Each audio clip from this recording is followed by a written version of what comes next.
é um tema, eu diria, desagradável, mas muito importante, né?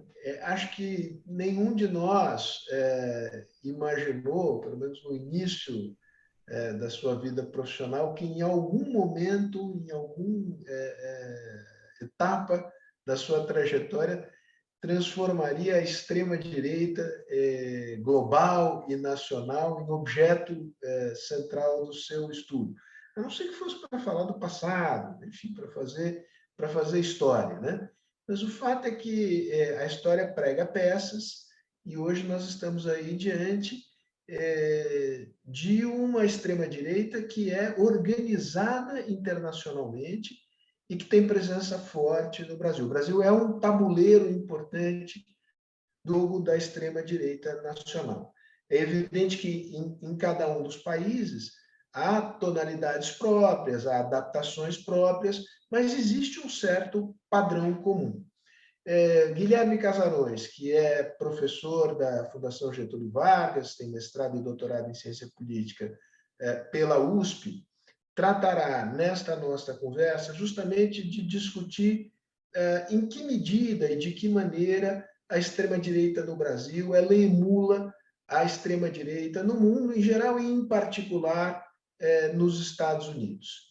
E a Isabela Calil, que é mestre e doutora em Antropologia Social pela USP e professora da Fundação Escola de Sociologia e Política de São Paulo, tratará de observar alguns estudos de caso que ela mesma realizou para mostrar, caracterizar a atuação das redes de extrema-direita em movimentos de ataque e durante a pandemia na difusão do negacionismo sanitário. Ambos são pesquisadores do Observatório da Extrema-Direita, que é parceiro da Fundação hoje na realização deste seminário.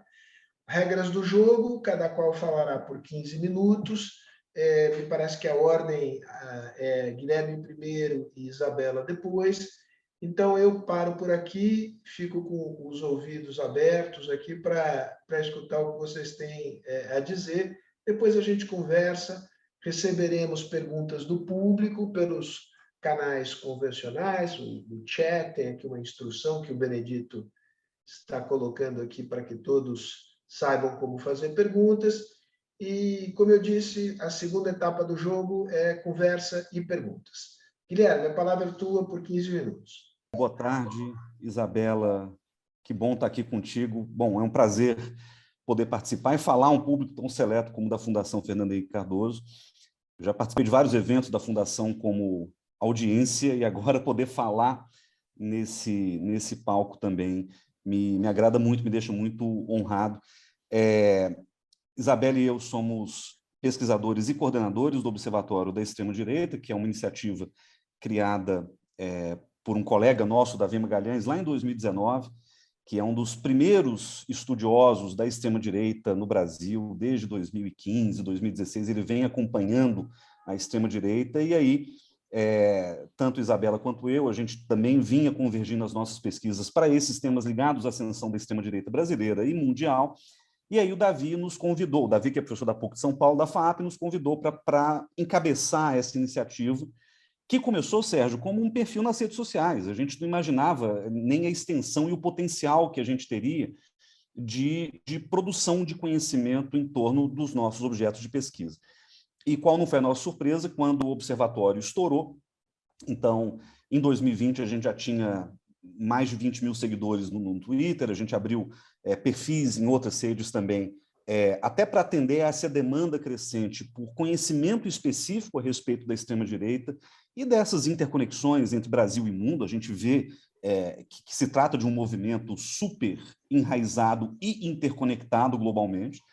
Então, a gente passou a dedicar o observatório não só ao mero monitoramento dos passos da extrema-direita cá e acolá, mas também juntar um grupo grande de pesquisadores. Hoje já são mais de 30 entre pesquisadores sêniores e estudantes de graduação que fazem iniciação científica. A gente tem 30 pessoas tentando rodar ainda artesanalmente uma máquina aí de pesquisa a respeito da extrema-direita aqui no Brasil. E foi uma iniciativa pioneira. Aqui, e se a gente pega também as experiências do mundo, existem poucas instituições fora dos Estados Unidos e de alguns lugares específicos da Europa dedicados a esse estudo da extrema-direita. Tanto porque se trata de um objeto velho e novo, né? Como você mesmo disse, a gente está não falando de história, mas sim do presente. Então, você tem uma novidade nesse objeto hoje que tem aparecido em tempos um pouco distintos em cada lugar do mundo, e também porque eu acho que a justificativa para se estudar sistematicamente a ascensão da extrema-direita ela é muito maior quando a gente está falando de países que foram acometidos pelo fenômeno da extrema-direita de maneira mais frontal. É o caso do Brasil, em que o presidente Bolsonaro ganhou eleições em 2018, é o caso dos Estados Unidos, da Hungria, da Índia e de outros tantos exemplos que a gente vê por aí, tanto em termos de vitória de um mandatário, né, de governo, quanto em termos de expansão parlamentar, por exemplo, da extrema-direita, que a gente vê, sobretudo na Europa continental. Então, a gente já está há mais ou menos 4 anos nessa iniciativa, né? Começou pequena, depois foi tomando corpo, e hoje a gente dialoga muito, né? E que bom que a gente pode, então, construir esse diálogo, essa parceria com a Fundação Fernando Henrique Cardoso, e a ideia é a gente começar a produzir de maneira mais estruturada também o conhecimento a respeito desse tema que a gente até agora pesquisa em nichos, né? Então, por exemplo, é a primeira vez que Isabela e eu estamos juntos num evento para falar de coisas que dizem respeito ao que a gente faz mais ou menos junto, ainda que, né, em iniciativas paralelas, né? Então, a ideia hoje, né, é apresentar parte daquilo que a gente, como pesquisadores do Observatório, vem fazendo já nos últimos anos.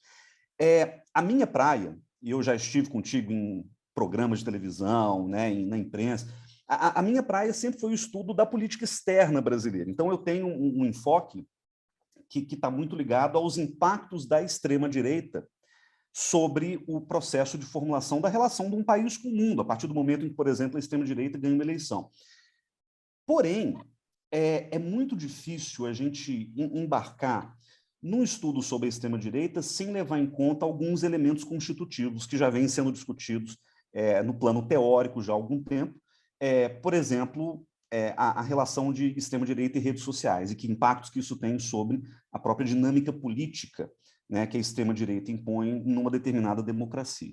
Então, eu também, desde 2018, né, um pouco antes da eleição em que o presidente Bolsonaro foi eleito, eu venho me dedicando também a esse mapeamento da extrema-direita brasileira e das suas conexões com o mundo, da perspectiva das redes sociais. Ou seja, eu estou pensando política externa do mesmo jeito, mas eu estou olhando para a política externa a partir dos seus atores sociais, né? Da maneira como essas redes são construídas, não só oficialmente. A gente vê o Brasil sendo sede hoje de CEPAC, né, que é o grande evento conservador americano. A gente vê o Brasil encabeçando o tal do Foro de Madrid, que é uma espécie de oposição à direita do Foro de São Paulo, etc. Mas a gente também vê uma rede muito vasta de atores digitais, de empreendedores digitais, de políticos, etc., se conectando e construindo uma espécie de rede transnacional de extrema-direita.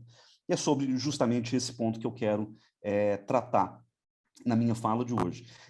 Eu fiz aqui uma coisa muito visual, né? Até perguntei para o pessoal da organização se eu podia apresentar, porque eu não queria deixar de mostrar algumas coisas que eu acho que são interessantes para a gente poder localizar a extrema-direita brasileira num contexto internacional. E eu gosto dessa foto aqui, que é a foto de abertura da minha apresentação, que eu sempre uso, que é um meme que circulou lá em 2018, que era o Bolso Trump, né?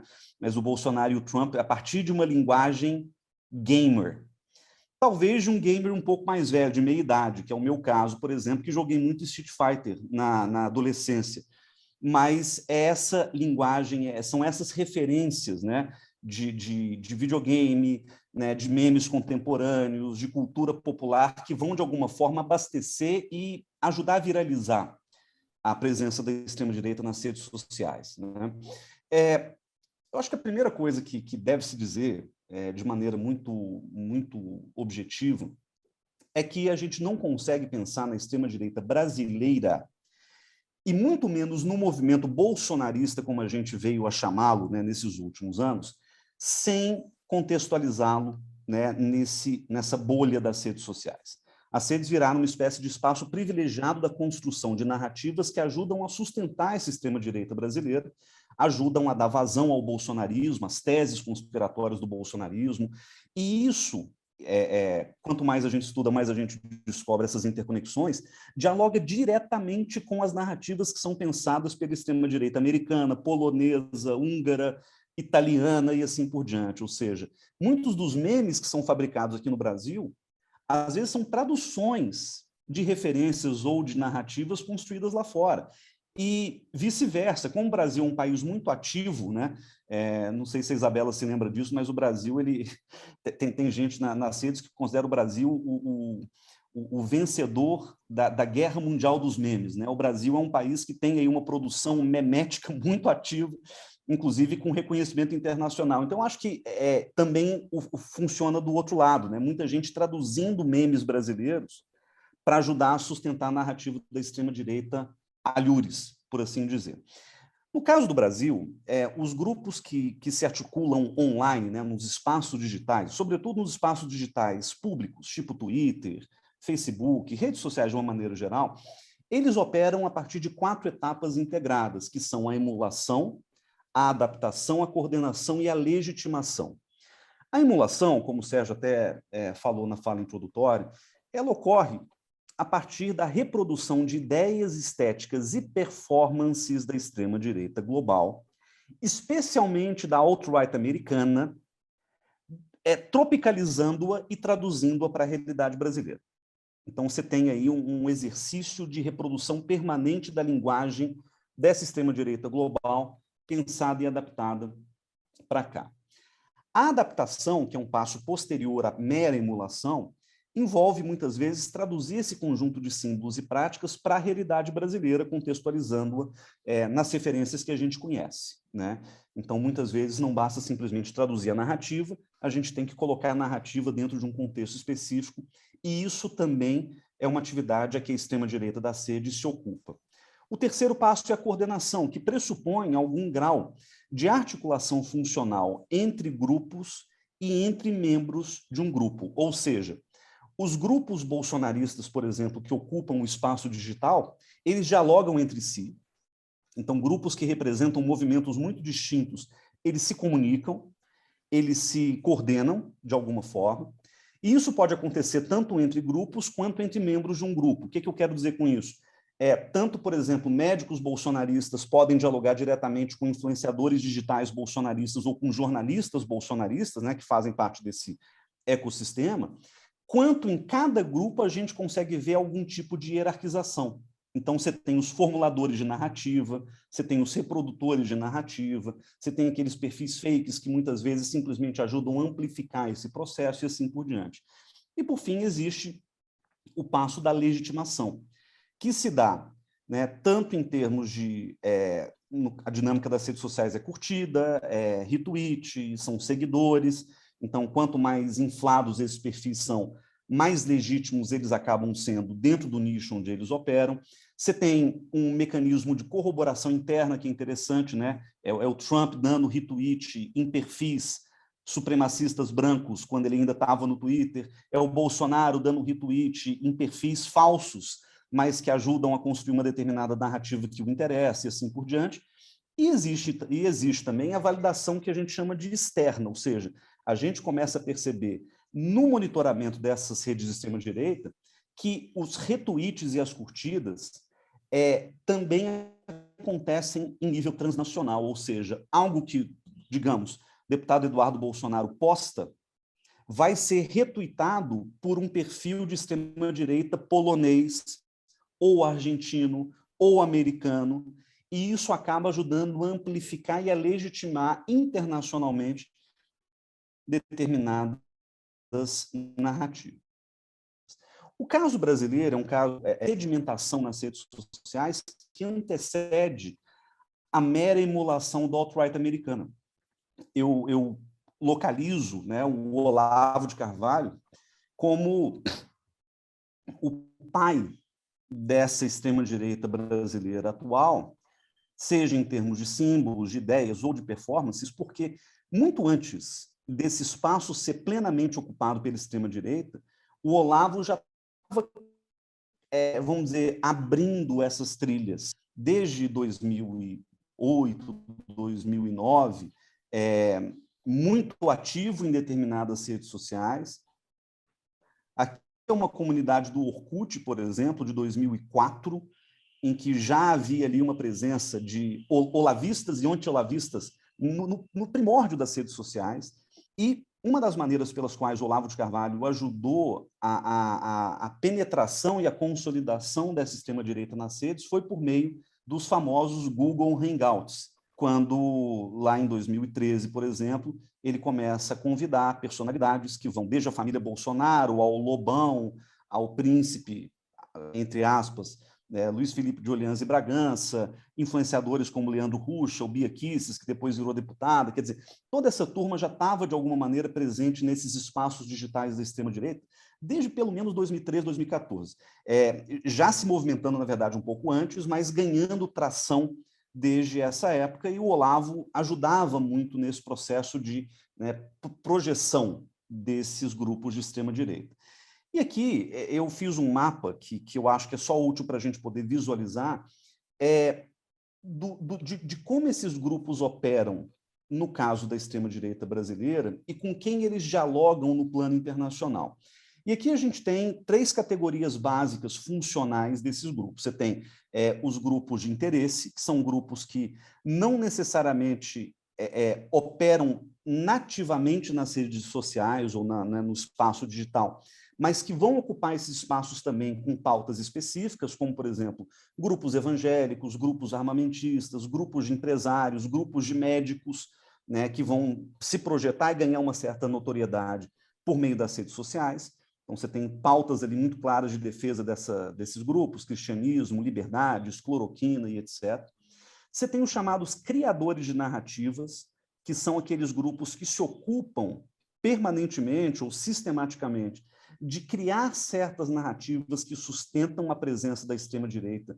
E isso eu não estou falando só da dimensão eleitoral, estou pensando, sobretudo, na dimensão do dia a dia da política. Então, você tem os ultracatólicos, os jornalistas que emulam muito dessa linguagem do jornalismo americano e determinados grupos de influenciadores digitais.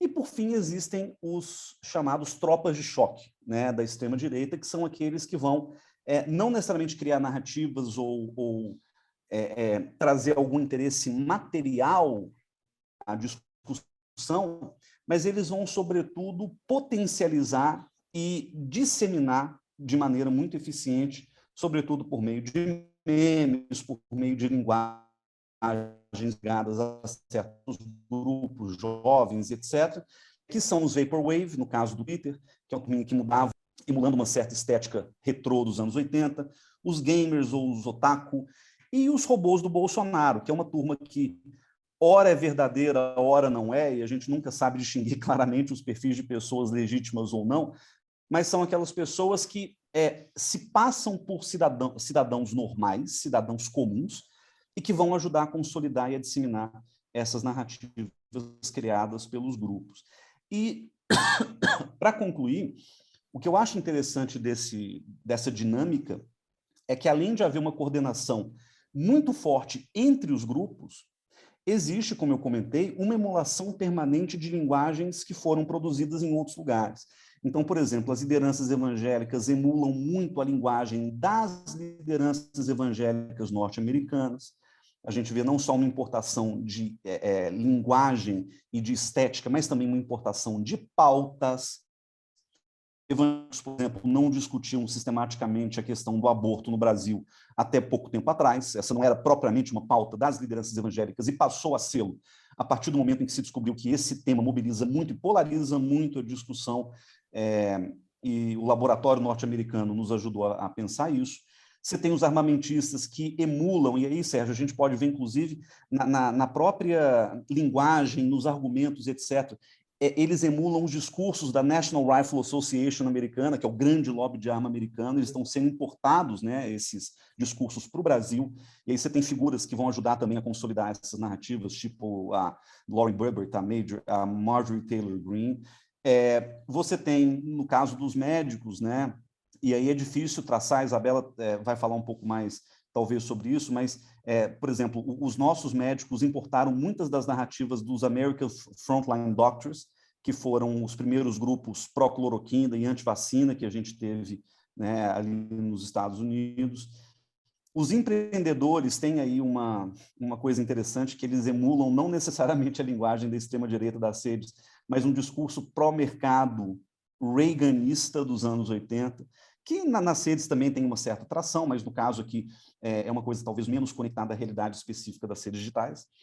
Os ultracatólicos brasileiros, esse é um caso curioso, né? Eles são majoritariamente monarquistas, então existe um elemento nativo muito forte desse grupo que não tem exatamente relação com os Estados Unidos, por exemplo, onde monarquia e catolicismo não são exatamente temas muito centrais, mas eles vão beber da fonte de movimentos tradicionalistas na Polônia, na Itália, nos Estados Unidos, mas também na Hungria. Você tem ali grupos ultracatólicos que vão se retroalimentando.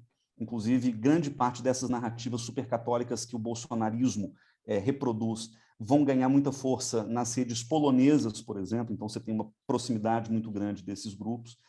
Os jornalistas vão beber da fonte da Fox News, obviamente, mas a gente tem também as nossas versões tupiniquins do Breitbart, que era o movimento do Steve Bannon, né, do Alex Jones Infowars, do One American News, que são grupos mais radicais ainda de imprensa ou de imprensa paralela nos Estados Unidos e que ganham também força aqui no Brasil a partir dessa adaptação.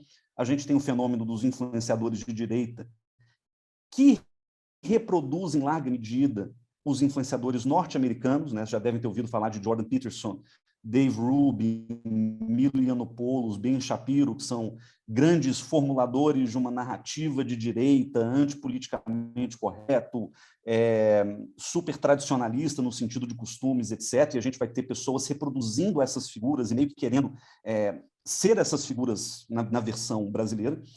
E você tem os cidadãos de bem, que, de uma certa forma, e eu tenho pesquisado muito essa linha do cidadão comum, vão emular aquilo que nos Estados Unidos a gente chama das soccer moms, né? Daquelas, sobretudo, mulheres que são donas de casa, que vão buscar o filho na escola e que acabam se engajando politicamente muito pelas redes sociais e que viraram uma espécie de linha de frente do trumpismo desde 2015, 2016, e que mais recentemente passaram a se identificar com essa retórica do QAnon.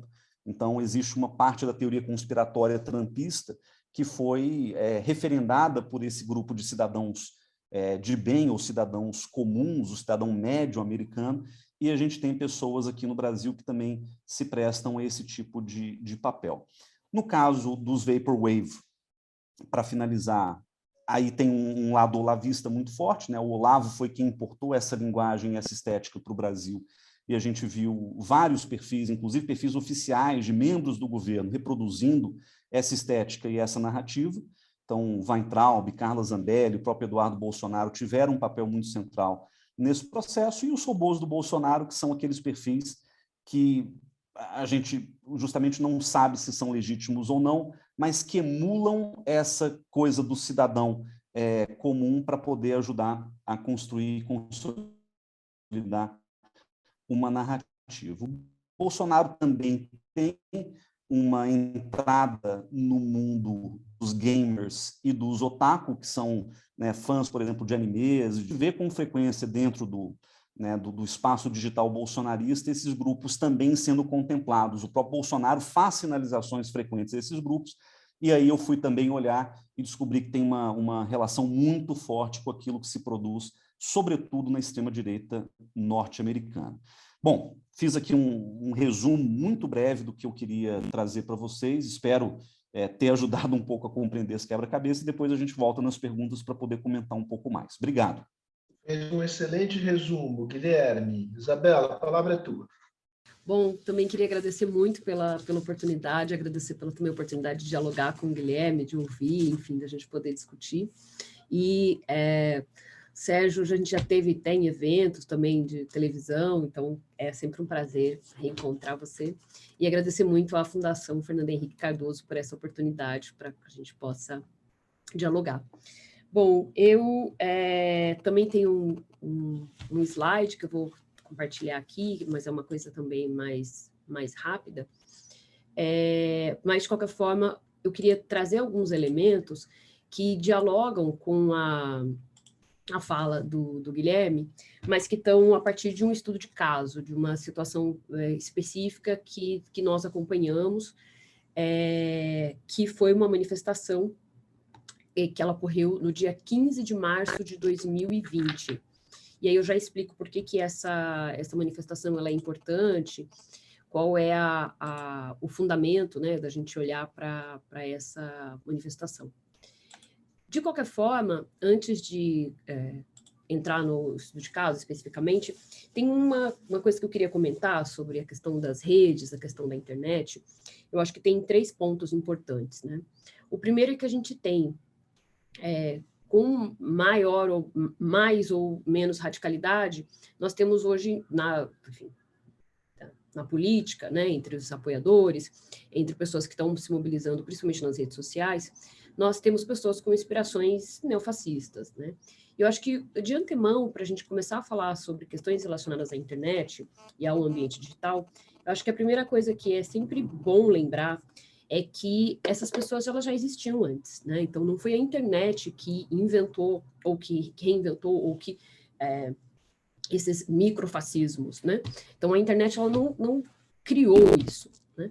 Mas, apesar da internet não ter criado isso, as plataformas não terem criado isso, 2 fenômenos são importantes nesse processo.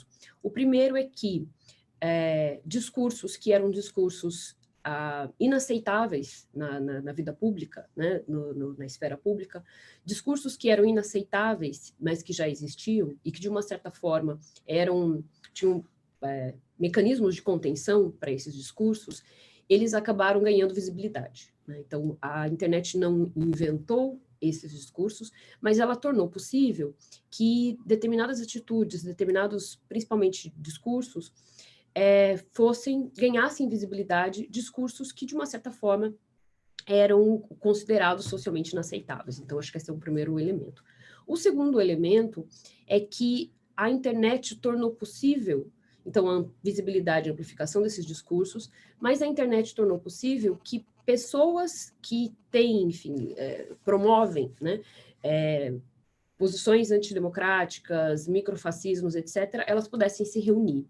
Então, acho que esses são elementos importantes. A questão de possibilidade de aglutinar pessoas, das pessoas conseguirem se reunir e de formar grupos, e isso vai aumentando.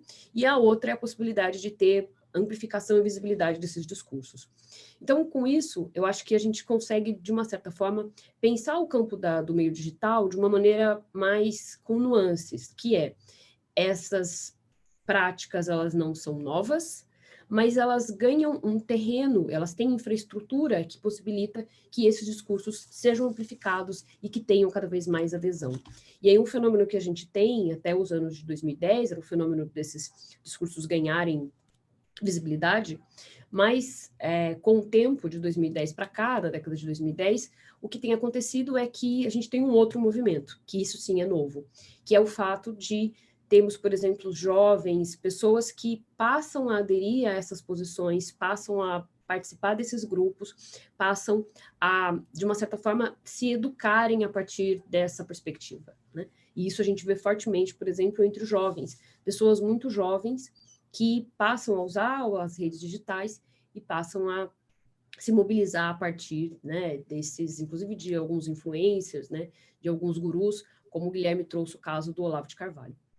Então, acho que essa é uma questão importante, né, para a gente ponderar em relação à questão da infraestrutura das redes sociais. Em relação ao estudo de caso especificamente, que eu vou apresentar aqui, tem algumas razões pelas quais ele é importante, né? Tem uma questão que por que se a gente está em 2022, por que eu vou falar sobre um evento, né, uma situação específica no ambiente digital que ocorreu em 2020. Essa manifestação ela é importante, e vou contar um pouco do percurso de pesquisa dela.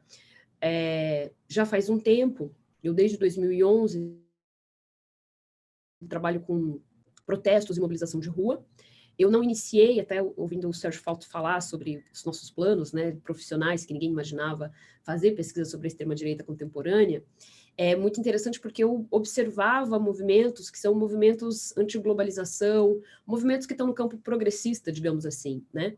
Então, fiz pesquisa no Occupy Wall Street, em Nova York. Então, eu estava olhando de uma forma para as redes sociais, para as plataformas digitais, de uma maneira muito otimista, pensando nas potencialidades que as plataformas ofereciam para mobilizações críticas, né, tanto do capitalismo, quanto de ampliação de direitos, de reivindicação de direitos. Então, era digamos, uma perspectiva muito otimista do uso das redes. E o que aconteceu é que, com o tempo, eu passei observando isso, a observar a resposta de grupos mais conservadores a esse fenômeno, né? E aí começou a me chamar a atenção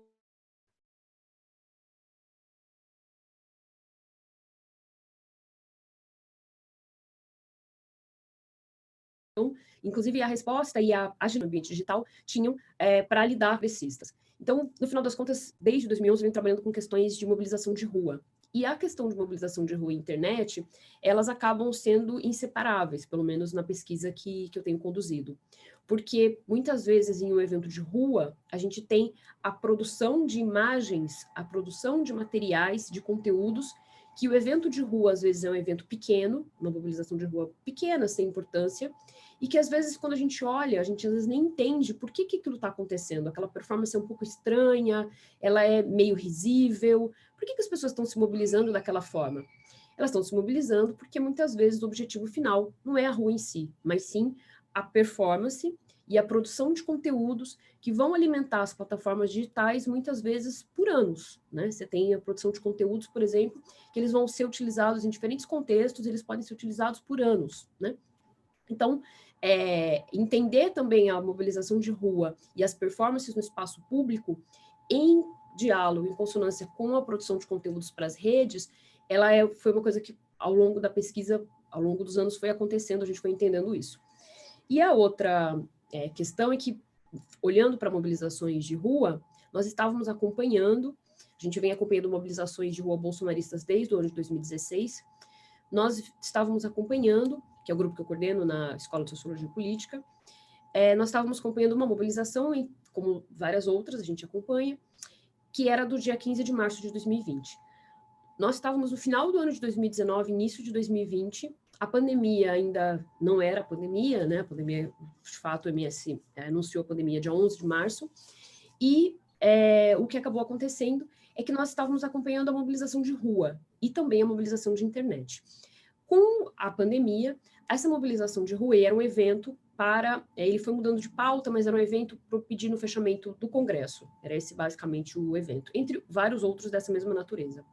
Com o tempo, esse evento em particular, ele acabou sendo muito importante, porque a mobilização de rua, ela ficou impossível mobilizar a rua no dia 15 de março de 2020, bem no início da pandemia. Era um momento em que estados e municípios estavam pedindo para as pessoas não irem para a rua, para as pessoas manterem o distanciamento social, e a estratégia foi migrar toda essa estrutura, que era uma estrutura grande de rua para um evento grande, para a internet. Então, o que nós fomos acompanhando foi algo que, inicialmente, a gente não ia olhar para a internet dessa forma, com essa centralidade, mas o que acabou acontecendo é que, como a gente diz em antropologia, os imponderáveis da vida real, ou seja, a pandemia, impossibilitaram que fosse uma mobilização de rua e passou a ser uma mobilização de internet. Só que o que acontece é o seguinte, esse evento, que era para ser um evento pelo fechamento do Congresso, ele acabou sendo um evento pela própria negação da pandemia, né? Então, a negação de que a pandemia não existe, é um vírus chinês, é um vírus, uma manifestação, uma invenção comunista, enfim, todas as teorias conspiratórias que a gente já ouviu e vem ouvindo, né, desde 2020. Mas o importante é que nesse evento, como nós estávamos olhando para as mobilizações de rua, nós acompanhávamos alguns temas, né? E esses temas se traduziam em hashtags, né? E dentro desses temas, que funcionam como códigos, né? Por isso que eu acho que é uma questão metodológica importante aqui, é a de que fazer pesquisa na internet, no ambiente digital, é um ambiente que está aberto, a maior parte da informação que a gente monitora são informações públicas, né? Então, está aberto, qualquer pessoa pode acessar. Só que acontece que esses grupos, eles funcionam a partir de códigos, porque está aberto, mas você tem que conhecer a chave, o código, porque senão você não consegue nem visualizar o que eles estão falando, né? E muitas vezes eles falam, até porque são coisas que estão no limite da legalidade, são códigos, às vezes, que, de fato, são estratégias, senhas, para que uma pessoa que não entenda desse código, ela passe desapercebido. Um exemplo é artigo 142. Toda vez que você vai procurar na internet, por exemplo, sobre questões relacionadas à intervenção militar, etc., volta da ditadura, esses grupos, o que acontece é o seguinte: se você digitar intervenção militar, você vai achar uma quantidade de coisas. Agora, se você utilizar essa busca artigo 142 e utilizar esse código, que supostamente é o que está na Constituição, enfim, tem uma questão que se refere ao artigo da Constituição, você vai encontrar um outro universo de coisas. Então, fazer pesquisa na internet, apesar da gente acompanhar, às vezes, um dia, uma hashtag, é uma pesquisa que muitas vezes ela demora anos para ser construída, para conseguir entender quais são esses códigos e como é que eles vão mudando.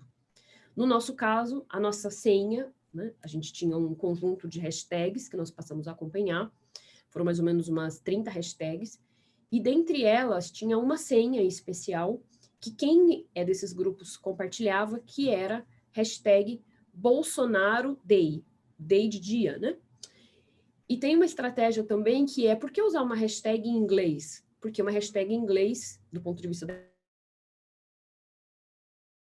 infraestrutura do Twitter, ele tem mais chance de se tornar um trend topic do que uma hashtag em português, porque a plataforma é majoritariamente em inglês, né?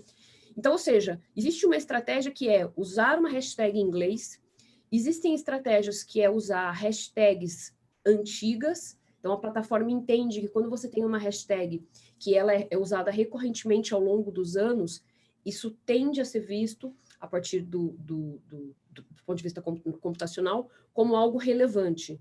Isso é diferente de um evento que uma hashtag apareceu e ela só funciona durante 24 horas. Então, o que acontece? Nós percebemos também que várias hashtags eram hashtags que já tinham sido usadas desde o ano de 2011.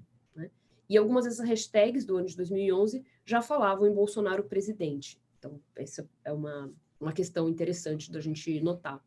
Mas, no final das contas, quando nós acompanhamos essa hashtag, a pesquisa, de fato, de coleta de dados foi feita durante 24 horas, mas, como eu falei, ela é fruto de um esforço de pesquisa de anos, para você conseguir acompanhar esses grupos e entender quais são as senhas que esse grupo está utilizando no ambiente digital. Coletamos o material, e isso foi uma pesquisa em parceria com a Twist, e é uma pesquisa que, do ponto de vista da computação, usou inteligência artificial, além da etnografia digital, e o resultado dessa pesquisa é que essa hashtag específica, Bolsonaro Day, quando ela foi compartilhada, 55% do compartilhamento dessa hashtag tinha sido compartilhado do que a gente chama de um comportamento inautêntico, que são hashtags compartilhadas por robôs ou ciborgues. Um parênteses, robôs, basicamente, é quando a inteligência artificial, máquinas, postam, né? Existe uma biblioteca, muitas vezes que essas máquinas, que a gente chama de robôs, né? Eles acessam e eles conseguem, inclusive, alguns muito sofisticadamente, conseguem responder e realizar diálogos com as pessoas. Então, um robô pode, por exemplo, dizer, conversando com o ser humano, dizer, olha, por que você não vai para o dia 25 de março? Vá para o dia 25 de março, o vírus não existe, enfim, o robô consegue, ele tem um repertório em que muitas vezes é difícil perceber que não é um humano interagindo. E a outra coisa é que existe um fenômeno que torna mais complexo ainda a detecção desse comportamento inautêntico, que é o que a gente chama de ciborgue. Então, o que é o ciborgue? O ciborgue é parte do comportamento daquele perfil é de máquina, então ele é automaticamente gerado, mas existem humanos que supervisionam os robôs. Então, ele não é um comportamento completamente maquínico, ele é parte humano, parte robô, o que torna isso ainda muito mais difícil de ser detectável. Então, a gente tem alguns indícios de detecção, por exemplo, nós sabemos que, humanamente, existe uma quantidade de tempo que um ser humano ele precisa para digitar, seja no teclado, seja no celular. Quando a gente tem uma quantidade de postagem que o espaço de tempo a gente calcula que não é viável, né? Então, a gente Isso é um indício de que é um comportamento inautêntico, um robô ou um ciborgue. Uma outra coisa é que o ser humano precisa ir ao banheiro, o ser humano dorme, o ser humano se cansa. Então, um perfil que fica 24 horas postando e que não há indício de descanso, isso também nos mostra que é um comportamento inautêntico, porque um ser humano minimamente precisa dormir em algum momento, mesmo que pouco. Enfim, mas o que nós acabamos olhando é que 55% dessa hashtag específica foi postada por robôs ou ciborgues, né? E aí, a questão né, por que é importante a gente olhar para o comportamento de robôs? E eu me lembro que quando a gente lançou essa pesquisa, tinha uma coisa que me perguntavam que era assim, mas por que é importante? O robô não vota. Se o robô não vota, qual é a importância? Os robôs não votam, mas eles podem influenciar o comportamento dos humanos, colocando os humanos em risco, por exemplo, risco sanitário. Então, a questão é como é que essas estratégias elas podem falsear a opinião pública, e a gente tem outras pesquisas que mostram que, enfim, e diferentes fenômenos que explicam isso, inclusive a partir da psicologia, da antropologia, que é o fato de que se nós estivermos numa sala e todo mundo nessa sala, todo mundo não, mas tem 10 pessoas na sala, 3 pessoas nessa sala começam a falar um determinado assunto e chegam a um consenso, é provável que as outras 7 vão tender a concordar com essas 3. Ou outras situações que 3 pessoas falam uma coisa absurda e 7 se calam. Dá a impressão, olhando para a situação pública, que todo mundo concorda. Mas um efeito chamado espiral do silêncio faz com que as outras 7 pessoas se calem, porque cada uma delas vai pensar, acho que só eu acho isso, todo mundo está concordando. Então, ou seja, existe uma série de efeitos, né, nos seres humanos desse comportamento inautêntico e de manipulação da opinião pública. E por que essa manifestação específica ela é importante? Com isso, não dá para dizer que metade do comportamento de apoio a Bolsonaro nas redes digitais sejam inautênticos, não se trata disso. O que a gente pode dizer é que essa hashtag, naquele dia específico, no dia 15 de março de 2020, mais que 50% era inautêntico.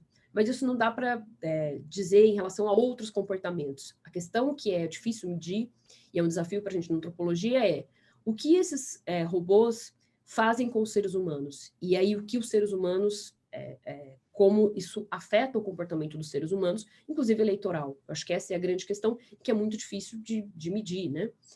E por que esse evento ele foi importante? Ele foi o primeiro de uma série de eventos dos chamados atos antidemocráticos. E aí eu já estou encerrando. Os chamados atos antidemocráticos começaram no dia 15 de março, esse foi o primeiro evento, ele inaugura os atos antidemocráticos, e esses eventos, eles continuam em processo até hoje, com as chamadas motociatas, né? Então, esses eventos, a gente tem um ciclo longo, e a nossa pesquisa tem olhado para esse ciclo de eventos nas ruas e nas redes, que são os atos antidemocráticos, né, assim chamados, que começam no dia 15 de março de 2020 e inauguram uma tecnologia política bolsonarista, né? Bolsonaro não utilizava essa tecnologia dessa forma, e ele inaugura-se ali um uso de uma tecnologia política que vai sendo aperfeiçoada até chegar hoje em motociatas que são realizadas nos Estados Unidos, que são realizadas fora do Brasil, né?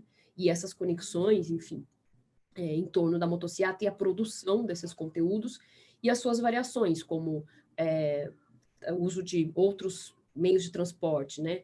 jegue, né? Então a jegueada, trator, enfim, tem uma outra que é lancha. Então você tem um uso diferente de meios de transporte para a mobilização e a produção desses conteúdos que vão para a internet de maneira, e aí já encerro, de maneira muito segmentada. Por que segmentada? Porque eles se dão a partir de grupos específicos, canais específicos e códigos específicos. Se a gente não tem a chave, a gente não domina onde estão esses canais, porque são diferentes plataformas digitais e diferentes contextos, e quais são as palavras-chave ou as hashtags, ou aquilo que de fato estão mobilizando essas pessoas, isso parece um emaranhado de informação desconexa e fica muito difícil fazer pesquisa, né? Então, eu acho que uma questão fundamental, isso fico imaginando também nos diálogos com a apresentação do Casarões, é o quanto é importante a noção de monitoramento, que é olhar para esses fenômenos longamente, né? Então, quando a gente faz pesquisa sobre extrema-direita, quando a gente fala em 2 anos, 5 anos, a gente está falando de um tempo que ele é necessário para que a gente consiga produzir pesquisa e produzir conhecimento a respeito desses grupos, a respeito desses fenômenos. Enfim, é isso. Muito obrigada. Isabela, obrigadíssimo. Fiquei ouvindo aqui, fascinado com a tua descrição aí do funcionamento das redes bolsonaristas. Há várias perguntas, eu vou tentar reuni-las em algumas perguntas síntese, né? A primeira delas, que eu faço aos dois, eu vou trazer duas perguntas, dois clusters de perguntas, e aí vocês respondem com a máxima brevidade possível ambas. A primeira delas diz respeito a o que aparece como uma espécie de afinidade eletiva entre a extrema-direita e as redes sociais, ou seja, a extrema-direita parece dominar melhor a linguagem das redes sociais. Tem maior e melhor domínio sobre esse meio, né? A que se deve isto, né? E, obviamente, que a comparação, isso sobretudo com a esquerda, né?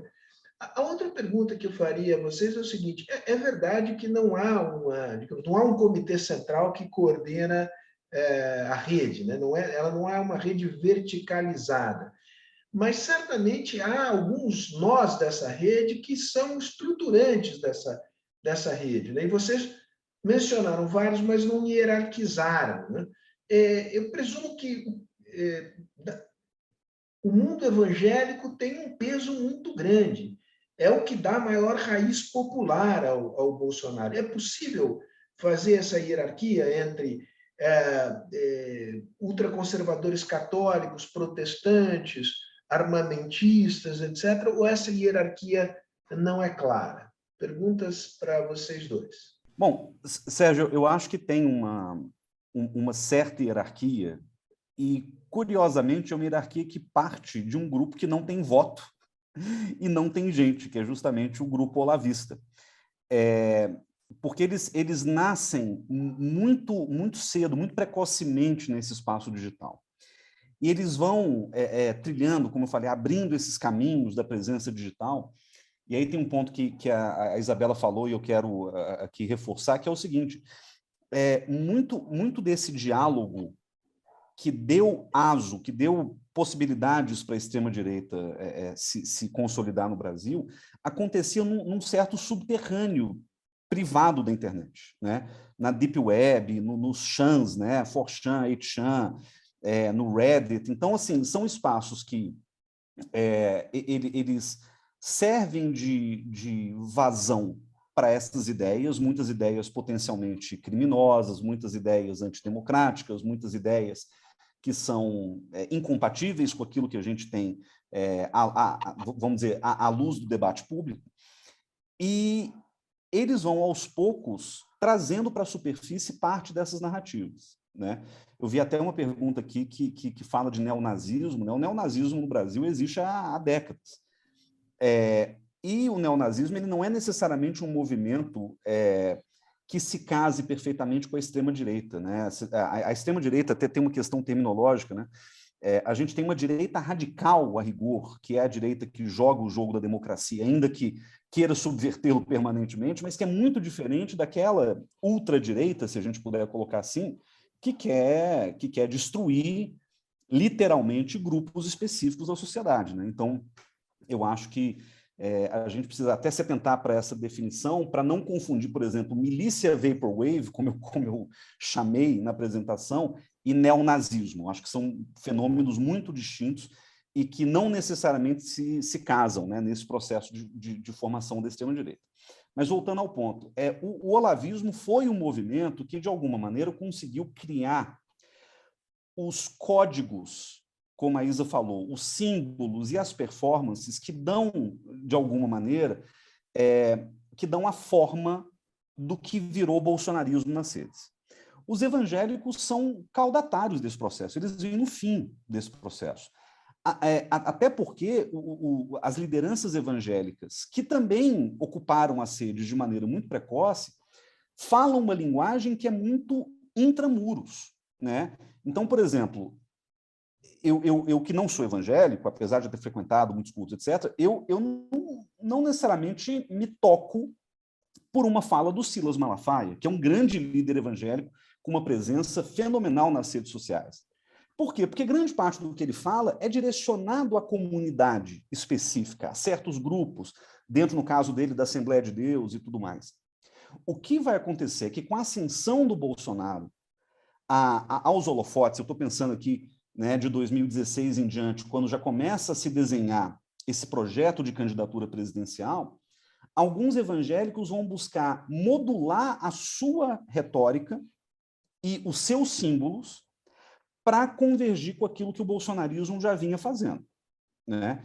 Então, é o cara, né, o pastor Lucinho, que é um sujeito que tem também uma certa presença em redes sociais, que vai, sei lá, cheirar a Bíblia e falar a Bíblia é minha droga, ou que vai pegar uma Bíblia e vai fazer a Bíblia um revólver e vai tentar, né, atirar com a Bíblia, etc. Então, assim, a linguagem do evangélico casando com o armamentista, ou casando com, né, alguma outra performance típica da extrema-direita, é um processo que, eu diria, começa ali de 2016 para frente. Então, não é uma coisa que nasce na origem do processo. E aí, um outro ponto que a Isa levantou que eu acho fundamental. Ainda que sejam processos indissociáveis, né, a rua e as redes, o barulho que se tem nas redes sociais a respeito de certos temas, de certas ideias, de certas teses, conspiratórias ou não, não necessariamente encontram amparo na sustentação popular a uma determinada ideia, ideologia ou conjunto de teses. E é isso que talvez o bolsonarismo melhor mobilize, Sérgio, para concluir. Toda vez que o Bolsonaro aparece fazendo uma motociata, ou aparece chegando a um aeroporto de uma capital ou de uma cidade grande, sempre haverá o comentário que você já deve ter visto. Este é o Datapovo. Este é o instituto de pesquisa no qual eu acredito. Né? Então, você tem basicamente o seguinte, você faz um recorte imagético da realidade, você usa esse recorte para dizer, olha, o povo está do lado do presidente da República, inflando, portanto, essa noção de popularidade da figura presidencial, e isso tem um barulho nas redes, isso vai polarizar, isso vai, de alguma forma, circular muito ativamente nas redes sociais, gerando a impressão de que, de fato, existe um apoio popular que, no fundo, foi fabricado. Mas é aquela história, é uma fabricação que tem um lado que é espontâneo, mas tem um lado que é calculado e deliberado. Né? E é interessante olhar para isso, né? Como é que esse cálculo e essa deliberação fazem parte da estratégia. Por exemplo, trollar pessoas de esquerda, falar coisas que são inconcebíveis do ponto de vista do debate público, para que a gente engaje nisso negativamente, mas isso dá vazão à teoria de todo jeito, né? Então, a gente se vê numa espécie de beco sem saída, Sérgio, quando a gente está falando de pesquisa em rede social, porque eu como professor e cidadão, a minha reação natural a qualquer bizarrice antidemocrática que eu vejo circulando nas redes é reagir, é corrigir, é esclarecer, é tentar de alguma forma me contrapor. O problema é que nas redes, na hora em que eu faço isso, eu estou no limite dando mais amplitude à narrativa que eu estou querendo derrotar. Então, tem aí uma contradição que eu acho fundamental. Um último ponto com relação à hierarquia. No bolsonarismo, e isso a gente vê desde a chegada do Jair Messias Bolsonaro às redes sociais, lá pelos idos de 2012, 2013, ele já estava no Twitter, mas assim, quando ele começa a estruturar uma estratégia, eu acho que esse gabinete, que a gente chama de gabinete do ódio, né, que de alguma forma está ali ligado ao governo, está ligado a essas narrativas bolsonaristas, eu acho que hoje ele tem um controle muito grande das ideias centrais que vão circular.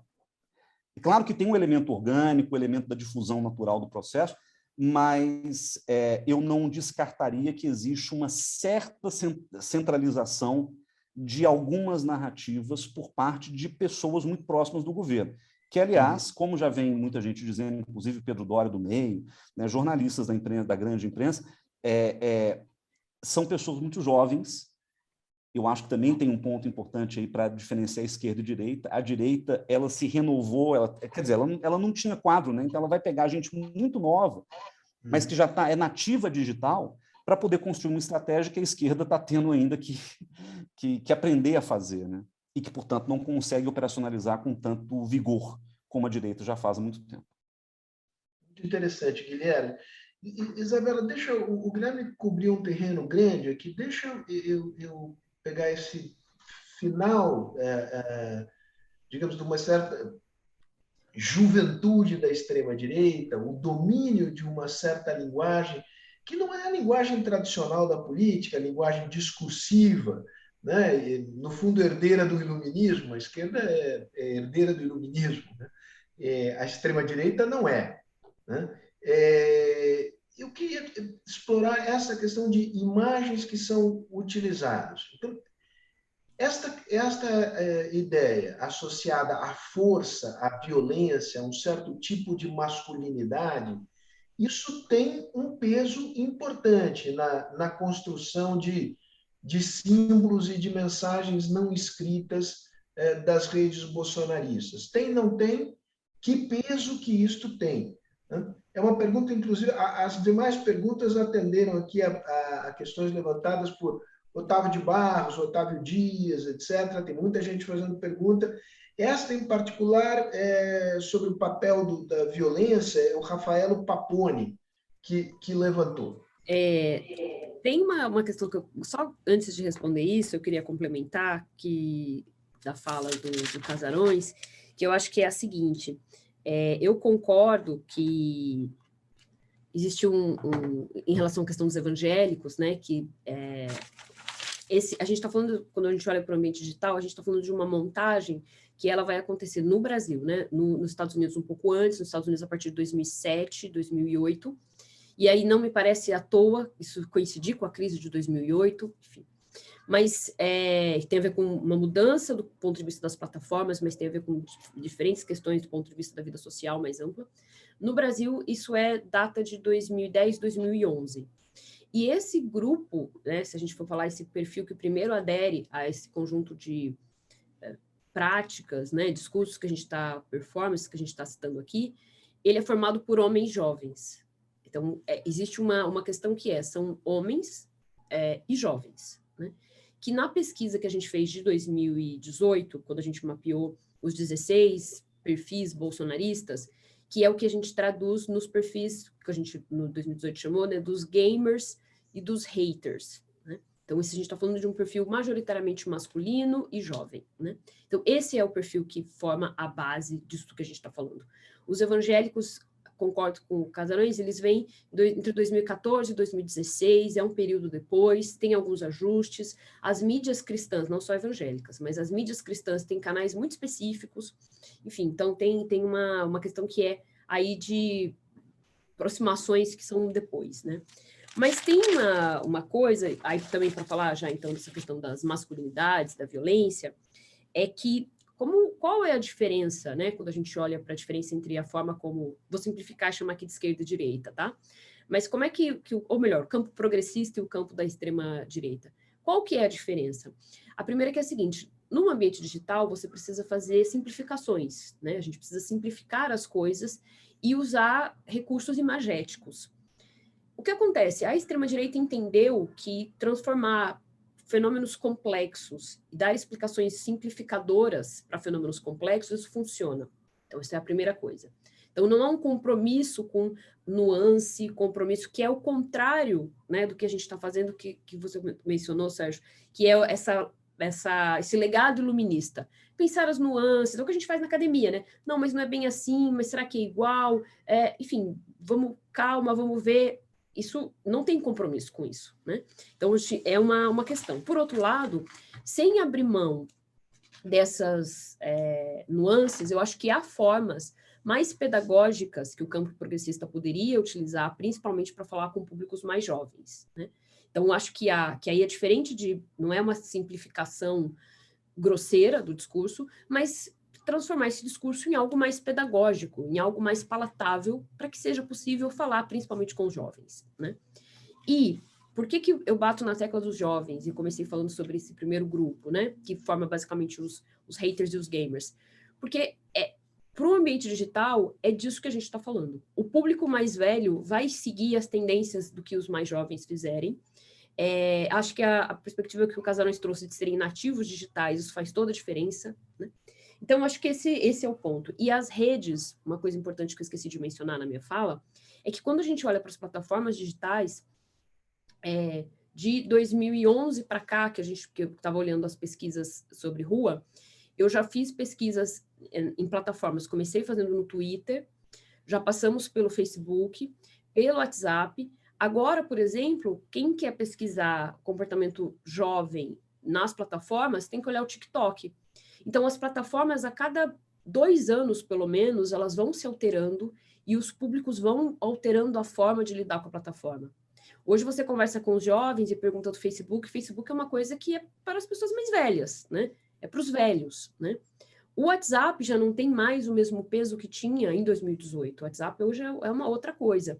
Ou seja, os jovens, eles vão se apropriando dessas, entre aspas, novas plataformas e vão trazendo novos repertórios. Então, olhar para os jovens é fundamental, né?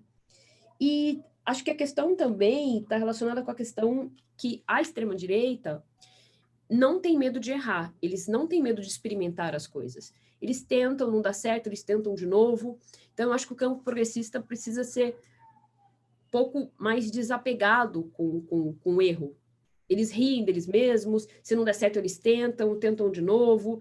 Enfim, eu acho que pensar uma estratégia, se a gente vai... Eu já participei de várias reuniões, até trabalhar com essa temática, de grupos mais progressistas, que vão perguntar assim, ajuda a gente a montar uma estratégia digital e a gente quer que dê certo, a gente... Começou errado, porque assim, tem que começar experimentando, tem que ver se dá certo, se não dá, pode ser que não dê certo, mas assim, a gente está falando da extrema-direita de um projeto de anos, faz pelo menos uma década que eles estão fazendo isso, e hoje eles estão colhendo frutos de coisas que eles experimentaram em 2010, 2014, 2012, então eu acho que esse é o ponto, não é porque a internet que o resultado vai vir rápido para o campo progressista, não vai. E a gente tem coisas bem interessantes, bem sucedidas a partir depois de 2018, né? O uso no campo progressista de estratégias digitais, que algumas são mais bem sucedidas, outras não. Então, ou seja, tem espaço para essa disputa, né? E acho que tem uma outra coisa, para encerrar só esse tópico, né? Que é a dimensão dos afetos. O campo progressista tenta convencer a partir de ideias. Eu acho que eu gostei da definição de pensar o legado iluminista. Então, a gente tenta convencer a partir de ideias. A extrema-direita mobiliza afetos. Então, eles vão mobilizar afetos, não necessariamente isso é algo a ser copiado, porque muitas vezes mobiliza medo, mobiliza indignação, mas tem uma coisa que a extrema-direita faz e que o campo progressista não faz, que é o campo progressista produz para o campo progressista. Então, a gente vai produzir para quem tem afinidades ou para quem possivelmente tem afinidades. A extrema-direita produz pensando na extrema-direita e como ela vai conseguir fazer com que o campo progressista trabalhe a favor dela, que é o que o Casarões acabou de dizer, que é, quando eu produzo uma imagem, lanço um absurdo, as pessoas do campo mais democrático, do campo progressista, vão começar a compartilhar. Eu vou dar um exemplo. A fala da Damares, quando ela falou que viu Jesus na goiabeira. Essa fala, ela foi mais compartilhada entre pessoas críticas da Damares do que dos apoiadores da Damares. Para os apoiadores da Damares, essa fala não teve importância nenhuma. E aí o que acontece? Esse discurso vai simplificando.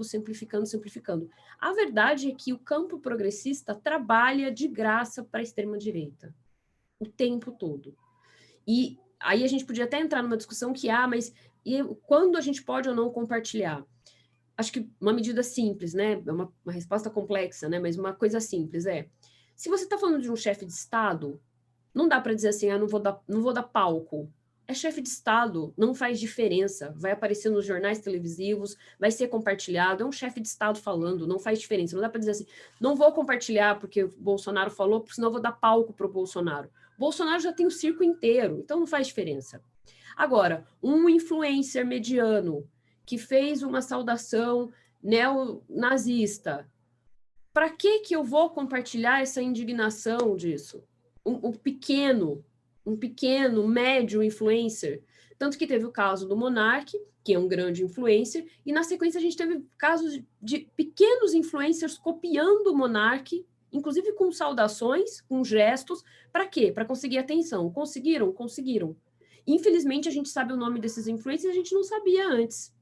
Então, ou seja, eu acho que esse é o ponto, né? De pensar como é que, no final das contas, a gente acaba trabalhando para a extrema-direita.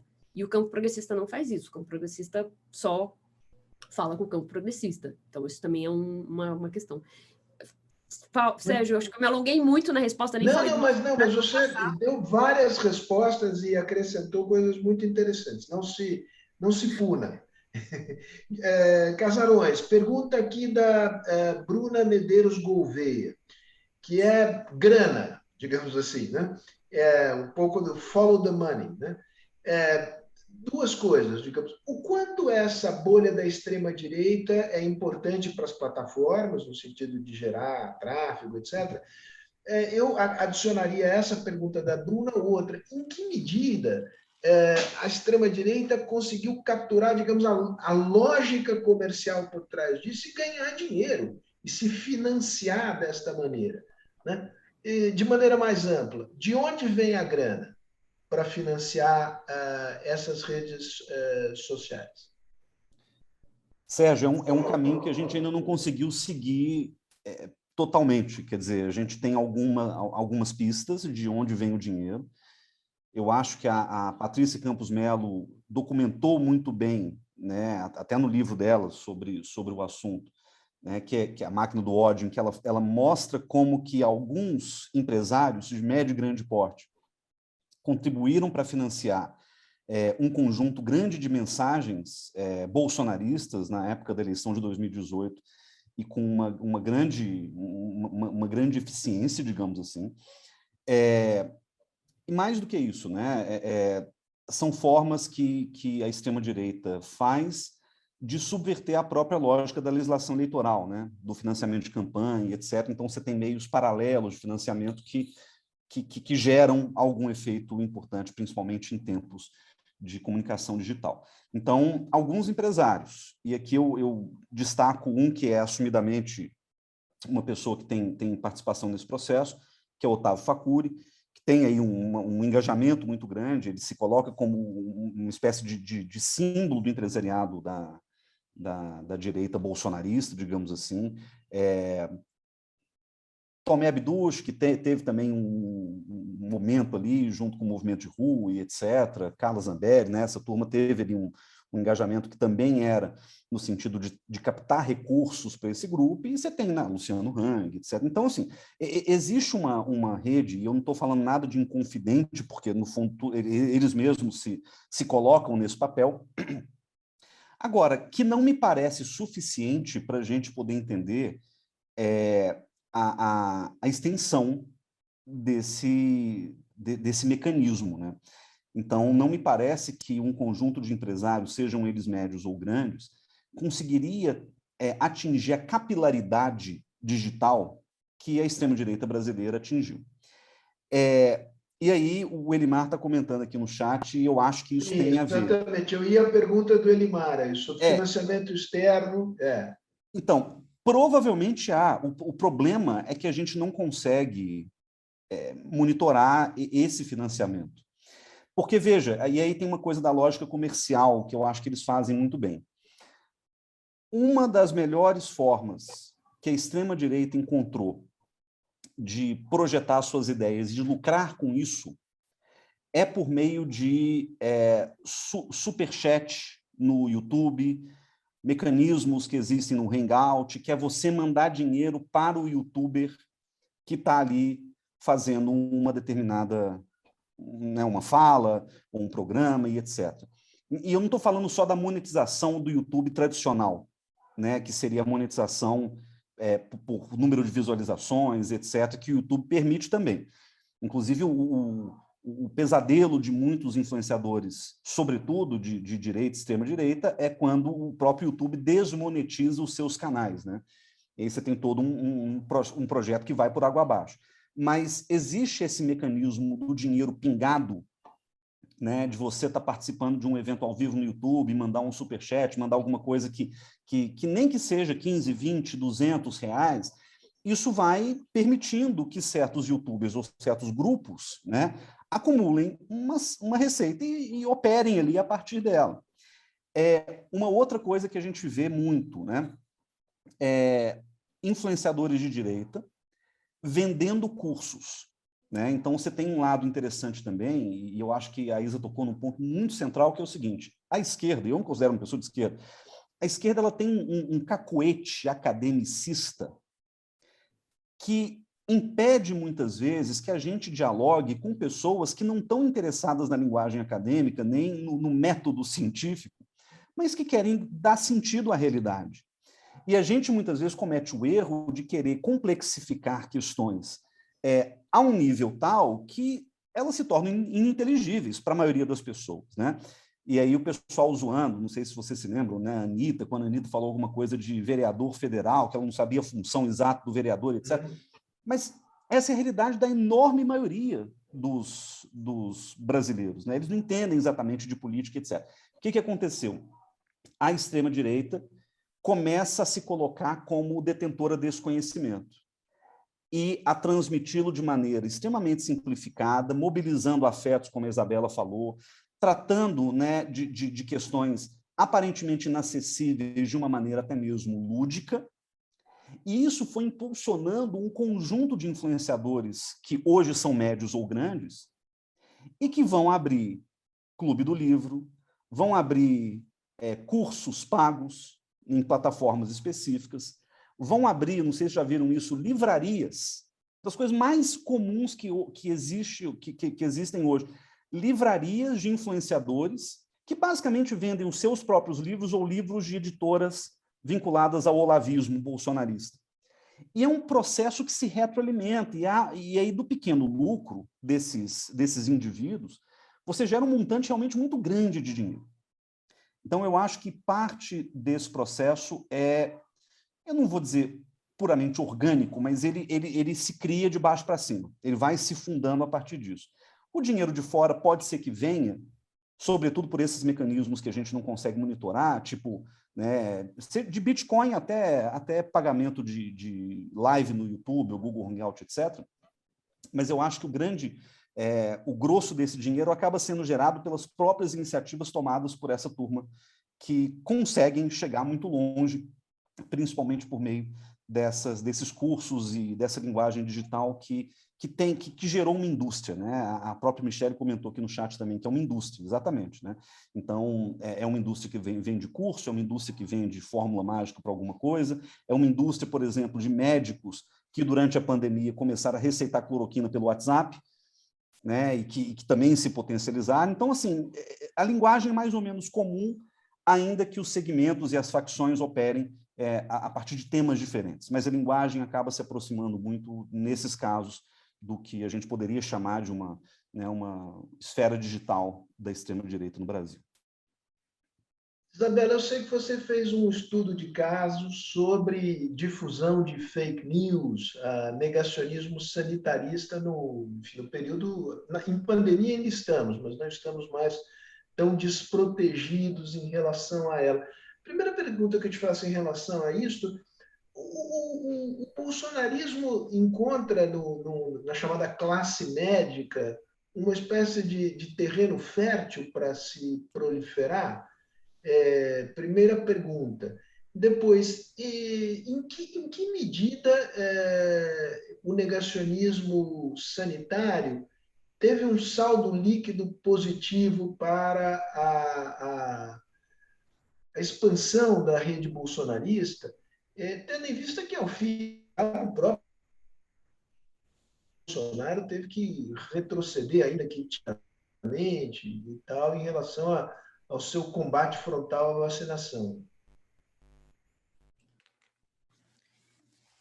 E a gente nós fizemos um estudo que, na verdade, foram mais que um estudo sobre a pandemia especificamente, mas teve um que nós publicamos numa revista internacional que fala sobre como as teorias conspiratórias a respeito da pandemia e do vírus e da Covid, elas nortearam a formulação de políticas públicas. Então, acho que essa foi é o principal argumento, e a gente mostra ali como porque tem uma coisa que eu sempre busco responder na fala também, fico me policiando, que é de explicar por que a gente faz isso, por que a gente estuda isso.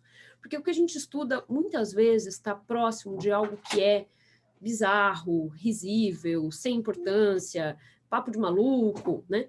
E o caso das teorias conspiratórias é isso. Então, aquelas teorias conspiratórias, por exemplo, de que você toma vacina e eles implantam um chip e aí você vai conseguir se conectar com uma rede de 5G. Olhando isso, né, por que uma pessoa, né, um pesquisador, uma pesquisadora vai ficar estudando isso, se isso é uma coisa assim completamente absurda? A resposta é, né, essas coisas absurdas, no caso do Brasil, elas acabaram norteando a formulação de políticas públicas, né? As políticas públicas de enfrentamento da pandemia no ano de 2020 e 2021 foram baseadas em teorias conspiratórias, né? Então, esse era o principal argumento, e a gente mostra isso no artigo a partir dos dados, principalmente da negação da vacina. Mas qual é pensando, né, na questão dos médicos, né?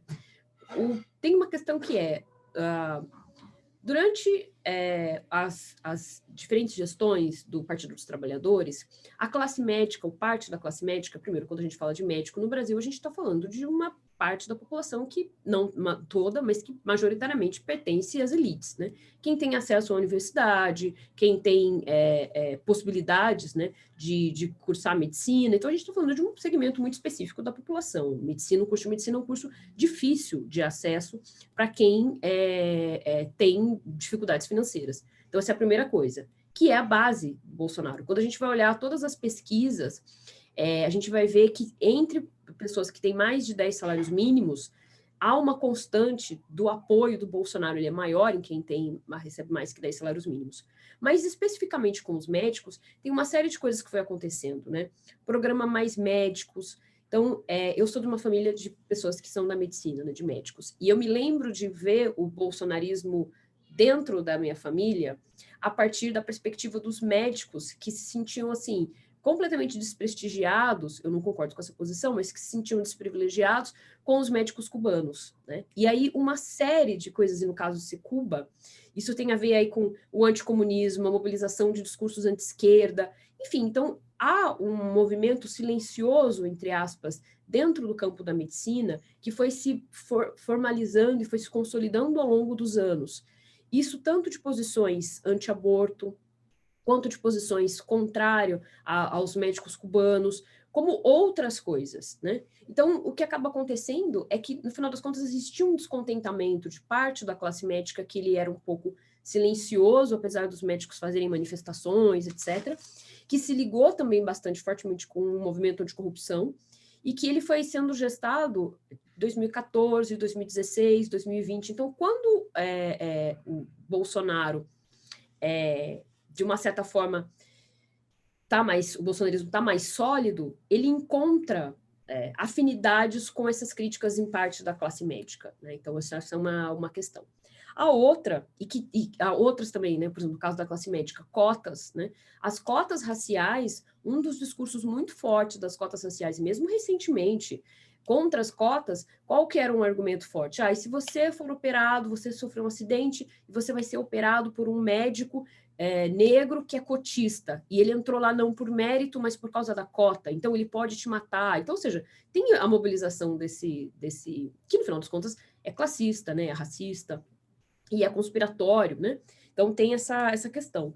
Mas no caso da classe médica, tem uma coisa que é forte também entre os advogados, né? Na classe jurídica isso também é forte. A gente tem uma parcela importante de operadores de direito que são bolsonaristas, que aderem ao bolsonarismo, inclusive baseado em perspectivas que são jurídicas, né?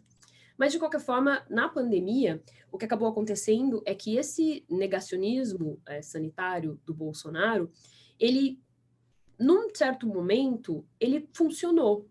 Por quê? Porque fez com que Bolsonaro, por exemplo, não investisse de fato no enfrentamento da pandemia, que Bolsonaro se blindasse e dissesse, eu tentei fazer, a culpa é da Suprema Corte que não me deixou fazer, né? Não teve que ir atrás de desenvolvimento de vacinas. Então, num dado momento, isso ajudou sim a manter a sua base.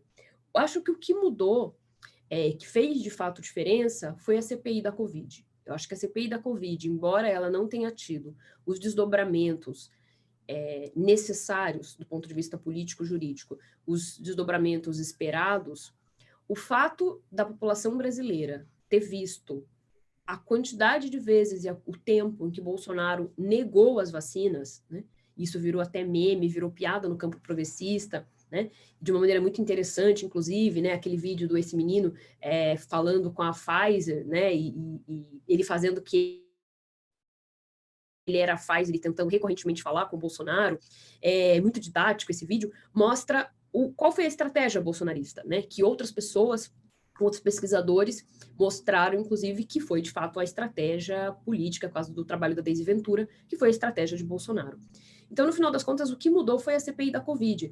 Talvez, se não fosse a CPI da Covid e as informações que foram se tornadas públicas, né, na CPI da Covid, talvez Bolsonaro tivesse tido um saldo positivo. E Bolsonaro estava seguindo a mesma cartilha do Trump. Tanto que, quando o Casanova estava falando, eu me lembrei que, para fazer essa pesquisa, nós monitoramos os tweets e os discursos do Trump e do Bolsonaro. E nós fizemos uma linha do tempo colocando lado a lado. Tinha tweet, por exemplo, que era literalmente a tradução. Era a tradução do tweet do Trump, a tradução de recorte e cola no Google Translator. Então, alguns ficavam, inclusive, ininteligíveis, né? A tradução dos discursos do Trump estava uma coisa, 15 minutos depois ou 4 horas depois, às vezes no dia seguinte, Bolsonaro tweetava algo muito parecido. Então, a estratégia, ela acabou, enfim, é uma estratégia, obviamente, absurda e arriscada, mas ela poderia ter funcionado um pouco mais do que funcionou. Se não fosse a CPI da Covid, eu acho que ela teria funcionado mais, né? Então, acho que tem essa questão. Muito bom, Isabela. Olha, temos 5 minutos. Aí eu vou fazer uma pergunta que é a seguinte. E houve pessoas aqui que também fizeram a mesma pergunta, ou enviaram a mesma pergunta, que é a seguinte. Tem uma que é mais difícil, quer dizer, qual é o efeito eleitoral desta rede, né? Que peso ela terá na eleição? Ela pode ou não pode ser decisiva? Eu faço a pergunta, mas já sabendo que é muito difícil de ser respondida. A outra pergunta, que eu acho que ela é passível de uma resposta um pouco mais fundamentada, que é a seguinte: independentemente do resultado eleitoral, essa presença da extrema-direita nas redes, a extrema-direita não se organizou partidariamente, mas ela é um movimento no Brasil, tem uma forte presença nas redes. Isto, até onde a vista alcança, independentemente do resultado eleitoral, veio para ficar? Eu temo que sim. Eu vi que a Isa também ficou ali relutando. Eu acho que sim. Assim, acho que a gente consegue visualizar isso de 3 jeitos fundamentais. O primeiro desses jeitos é olhar para a própria experiência brasileira, né? O Bolsonaro não precisou de um partido consolidado para ganhar a eleição em 2018. Uhum. O nosso sistema partidário é super fragmentado. O Bolsonaro, inclusive, teve dificuldades, não sei se operacionais ou o que foi, para inaugurar o seu próprio partido de extrema-direita, aliás, cuja plataforma era totalmente alinhada com aquilo que a gente entende conceitualmente por extrema-direita, que é a Aliança pelo Brasil. E ainda assim, mesmo não conseguindo esse empreendimento partidário, ele se aninhou ali no PL e vai se candidatar normalmente. Eu acho que isso importa muito pouco para o eleitor que se identifica com esse movimento bolsonarista, né? Então, eu acho que a gente vive uma crise de partidos políticos já no mundo há muitos anos. Desde pelo menos 2008 existe um problema na representação partidária, que é parte integral, indissociável da democracia, mas que está tendo que se reinventar. E a gente vê a profusão de movimentos que substituem, ou pelo menos que competem com partidos, e que, no caso brasileiro, tiveram lá os nossos exemplos de 2013 em diante, o próprio MBL, Movimento Vem para a Rua, nas ruas, etc., que viraram uma espécie de organização parapartidária, né? E que depois se acharam ali no sistema partidário. Então, assim, a própria experiência brasileira dá indícios de que é possível você sustentar um movimento mesmo sem uma estrutura partidária, e, claro, vivendo as dificuldades tradicionais de você não ter acesso tão organizado aos recursos, as estruturas partidárias que permitem, né, numa campanha principalmente eleitoral, permitem essas candidaturas a se consolidarem. E eu acho que, no caso brasileiro, o grande X da questão, né, para além do partido político, é a existência de um líder carismático, né, uma figura que, de alguma forma, vira referência dessa seita política, de alguma forma. Acho que o Bolsonaro ele coloca, ele representa isso, né, isso que dialoga, aliás, muito com a nossa própria cultura política, né, de um líder personalista, né, uma espécie de sebastianismo tropical. A gente tem isso na nossa história. Agora, um outro movimento para o qual a gente pode olhar é o trumpismo, né? O trumpismo ele consegue se segurar mesmo a despeito da presença do Trump na Casa Branca. Então, o trumpismo ele é um movimento que conseguiu ocupar um espaço outrora ocupado por figuras moderadas ou conservadores, vamos dizer, mais tradicionais do Partido Republicano. A diferença lá é que você não tem o trumpismo forçando para criar um partido alternativo, você tem um trumpismo se infiltrando numa estrutura partidária já existente, mas eu acho que o trumpismo ele mostra que os próprios partidos consolidados capitulam diante de um movimento populista autoritário que conseguiu se enraizar bem na sociedade. E aí a gente pode olhar, por exemplo, para os casos europeus e perceber que o potencial de crescimento de partidos de extrema-direita também é muito grande, né? Então, de alguma maneira, nada impede que, perdendo as eleições agora, o Bolsonaro se organize em torno de um partido político e comece, não do zero, obviamente, porque ele já teria presidido o Brasil por 4 anos, mas comece a fundar, de fato, um movimento institucionalizado do bolsonarismo, da extrema-direita brasileira. E a gente vê pelos casos da Hungria, da Índia, que essa relação e Europa continental, de uma maneira geral, Europa ocidental, que o crescimento orgânico de um partido de extrema-direita é possível, né? Mesmo em democracias que a gente considerava consolidadas, essa extrema-direita, seja via AfD na Alemanha, ou Vox na Espanha, ou Chega em Portugal, a gente vê que a extrema-direita ela tem um caminho. E, no caso do Brasil, eu acho que pela própria natureza do nosso sistema, mais ainda. Então, eu vejo com muito pessimismo esse futuro olhando para o horizonte, porque a extrema-direita ela veio para ficar. Pelo menos nos próximos anos, eu não vejo nenhum movimento se desfazendo, né? Como muita gente achava depois da derrota do Trump. Eu acho que não. Muito bom. Isabela, para concluir. Concordo com Casarões.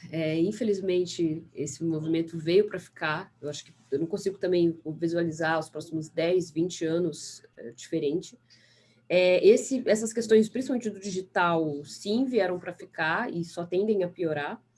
E, especificamente, né, se pode ser decisiva, falando especificamente, né, dessas mobilizações digitais, se elas podem ser decisivas, sim, muito, embora a gente, acho que essa tem uma questão importante, que é a gente não confundir quantidade com qualidade, que é a seguinte: o número de pessoas que a gente está falando aqui, mobilizando a partir dessas milícias digitais e afins, é um número pequeno, perto da população brasileira, perto da quantidade de potenciais votantes no Brasil. Mas a questão não é quantidade, porque o que está em jogo não é o voto, não é nesse sentido.